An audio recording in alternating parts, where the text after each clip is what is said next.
तर मुंबईमध्ये गुजरातीमध्ये पोस्टर लावल्याचा रोहित पवारांचा आरोप आहे। ज्याला गुजराती जमते त्यालाच नोकरी असं सरकारला म्हणायचंय का? आमदार रोहित पवार यांनी सरकारला हा सवाल केलाय।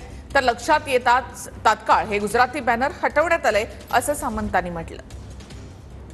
गुजराती जमते त्यालाच फक्त हे वाचता येत असेल तर मग इनडायरेक्टली महाराष्ट्र सरकार असं म्हणतंय का की ज्याला गुजराती जमते त्यांनाच आम्ही नोकरी देणार, मराठी ज्याला जमते त्याला आम्ही नोकरी देणार नाही। त्यामुळे हा जो कुठला पोस्टर ज्या ज्या ठिकाणी लागलेला आहे तो सरकारच्या माध्यमातून काढण्यात यावा आणि हे जे काही चुकीची प्रथा या महाराष्ट्रामध्ये सुरू आहे ती कुठेतरी हाणून पाडली पाहिजे। कारण का महाराष्ट्रामध्ये मराठी प्रथम बाकी सगळं नंतर असं खऱ्या अर्थाने त्या ठिकाणी आपण बघितलं पाहिजे। ते विधानसभेचे सदस्य म्हणून मी त्यांचा आदर करतो, परंतु ज्यावेळी ही बॅनरबाजी झाली त्याच्या दुसऱ्या दिवशी माझ्या विभागानं संबंधित यंत्रणेला सांगून हे बॅनर देखील काढून टाकलेले होते आणि तिथं कुठेही फक्त गुजराती भाषिकाची किंवा गुजराती माणसाचा इंटरव्ह्यू झालेला नाही किंवा होणार नाही। मुंबईमध्ये जे मराठी लोक आहेत त्यांचा देखील इंटरव्ह्यू त्या संपूर्ण कंपनीच्या